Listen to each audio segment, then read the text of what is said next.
If you aren't watching this show yet, what are you waiting for? Welcome to MsMojo, and today we're counting down our picks for the top 10 funniest one day at a time moments. Before we begin, we publish new content every day, so be sure to subscribe to our channel and ring the bell to get notified about our latest videos. For this list, we're looking at moments from the show's first 3 seasons that had us doubled over with laughter the most. Number 10. Penelope teaches Alex how to be thrifty at the movies. Let's find 3 seats. One for me, one for you, one for the bag of money we're gonna save. When Alex asks for $20 to go to the movies, Penelope decides to teach him how to stretch $1. She repurposes an outfit that hasn't been stylish in almost 30 years to sneak in every movie snack you could possibly name. Where'd you get these? The 99-cent store? The 98-cent store. Whether she's revealing yet another snack from an unexpected location or teaching Alex how to avoid getting caught, you can't help but be amused by her thriftiness. Pretty great, right? And nothing keeps popcorn fresher than a shower cap you snap from a hotel room. And nothing is funnier than her dramatic exit from the theater with Alex one humiliated step behind her. Security. No, so yeah, I will leave. I'm gonna leave. But I will leave with my principles and a fully loaded baked potato. Number 9. Alex makes it rain. Oh my God, $80? Yeah! Since both the kids need to learn the value of the dollar, they're set to work. Alex makes $80 working with his mom and proceeds to make it rain out of excitement. Although we have to agree with Penelope, it's more of a drizzle. Check me out, I'm gonna make it rain. It's more like a drizzle, but all right. Elena is disappointed that she didn't make any money, and when Alex condescendingly offers her a 20, if looks could kill, he would have turned to dust. Here you go, sweetheart. Get yourself a little something on me. You can't help but laugh as a fuming Elena chases Alex out of the room, while Penelope admits defeat. Number 8. Schneider mansplains mansplaining. We love Schneider, but boy can he be clueless at times. Mansplaining is It's when a man explains something to a woman that she already knows, but he acts like he's teaching her. Does that make sense? He tries so hard to relate to the Alvarezes, but really just reminds us how privileged he is. In a discussion about gender politics, Schneider interrupts Elena to mansplain mansplaining. What, I was just explaining what mansplaining. Oh, wow.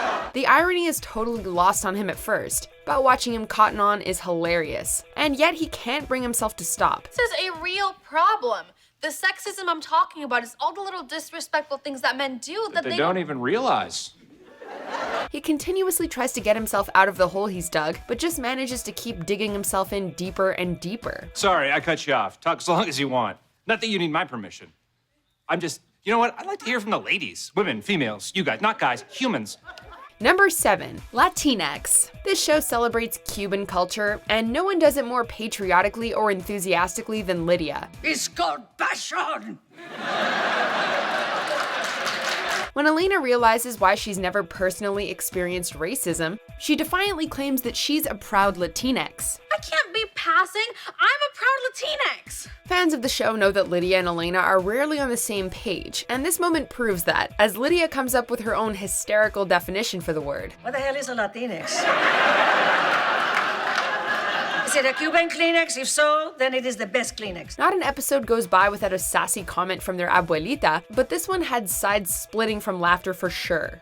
Number 6. Penelope and Mateo have a parent off. Look, I'm not going to apologize for being overprotective, or as we Colombians call it, Colombian. Oh, please. Cubans invented it. If you think your parents are overprotective, get a load of these guys. When everyone's Valentine's Day plans get rained out, things get rather cozy in the apartment. Penelope tells Mateo to invite his son over, but soon learns that he's concerned Alex will be a bad influence. I didn't even let him go on sleepovers till he was 14. 14?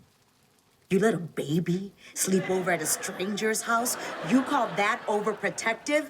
We didn't even have furniture with corners on it until Alex was 12. This leads to a fight between the pair for the coveted title of most overprotective parent, and it's hilarious. My son's never been in a public pool. I make my kids wear flip-flops in our own shower because I don't know where we've been. What makes it funnier is watching how things get steamier as they compare how far they'll go to keep their kids safe. We are both very overprotective people. I guess so.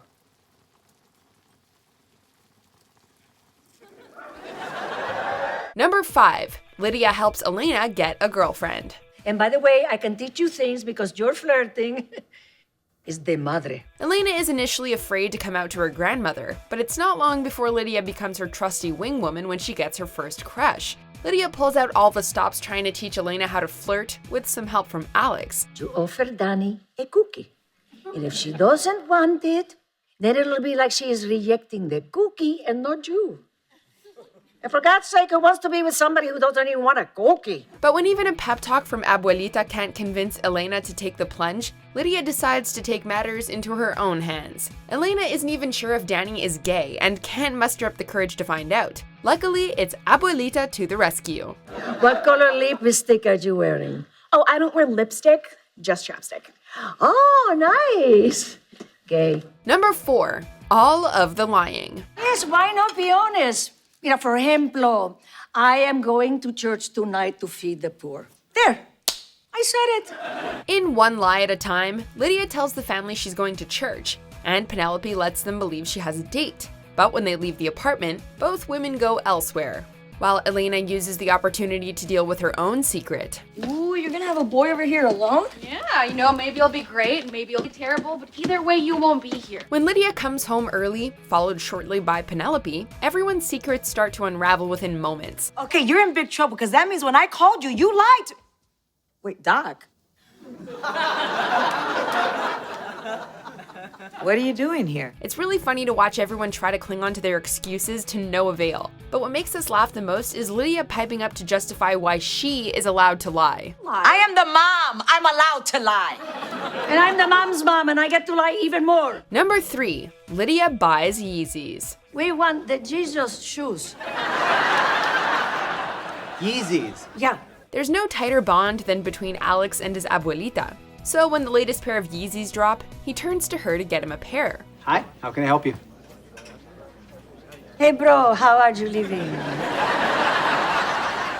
Hook me up with what is good. There's not one moment where Lydia doesn't make us laugh, from the misunderstanding over the Jesus shoes, her hilarious encounter with the shop assistant, or how she celebrates her victory by accidentally punching Dr. Berkowitz in the face. These are the 2 pairs that just dropped. Oh, thank you for picking them up. Alex knows he can count on her to get the job done, and we know we can count on her to have us in stitches. Lydia, you did it! Pa'lante! Number 2. Elena worries she won't be oppressed. I mean, who even decides what Latinx looks like? I look Latinx. Of course you do. You're beautiful. I always thought you looked like Anne Hathaway. Oh, no! Most people would love to live a life without oppression, but for Elena, learning that she could pass comes as a big blow. She worries that she'll never be oppressed for being Latinx, and is genuinely disappointed, much to everyone's confusion. I can't believe this. You're saying I'm going to go through my whole life without being oppressed at all? Trusty Schneider reminds her that she's still gay, and she piles on that she's a woman too. Elena's joy at belonging to 2 oppressed groups might raise the eyebrows of her family members, but we can't help but laugh at her enthusiasm and delight. Hey, you're still gay?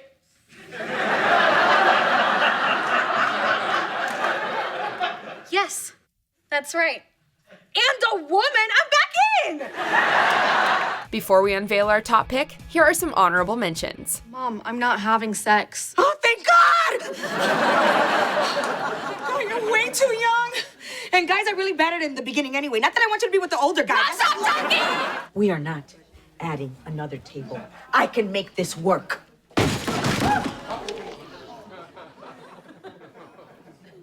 I don't feel safe. You know why you should be the one that goes in there? I am a badass. It's called a sheet mask. Mommy, sheet. It's called a sheet mask. That's what I said, sheet. We might be Cuban, but we're still citizens of the Rhythm Nation. Number 1. Lydia gets high. Things get kind of wild at the opera when Lydia unknowingly takes one of Dr. B's pot lozenges to stifle a cough.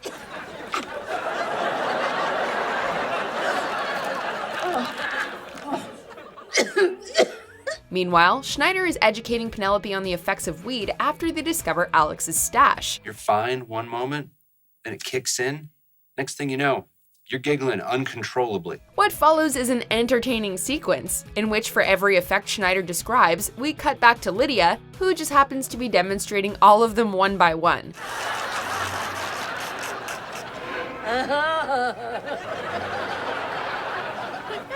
It is gay! This show is great at bringing drama and comedy together, and nothing showcases that better than this laugh-out-loud scene. The Castros have found me! Do you agree with our picks? Check out these other great clips from MsMojo, and be sure to subscribe and ring the bell to be notified about our latest videos.